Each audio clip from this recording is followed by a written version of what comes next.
नमस्कार मंडळी, लग्नानंतर होईलच प्रेम या मालिकेचा येणारा भाग आपण पाहणार आहोत. तर मंडळी, आता काव्या रम्या आणि वसुंधराला म्हणते की काव्या आता बदललेली आहे. तिला जेवढं हरायचं होतं ते हरून झाली आहे ती आता.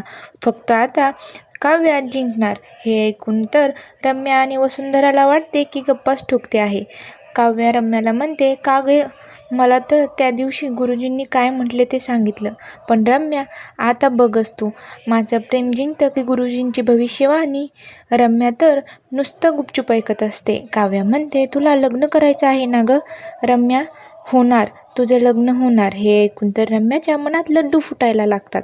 काव्या म्हणते, पण त्याआधी पार्थचं लग्न होणार. वसुंधरा तर शॉकच होऊन म्हणते, काय, हे कसं? तर रम्या म्हणते, पण कोणाशी होणार? तेव्हा काव्या म्हणते, माझ्याशी.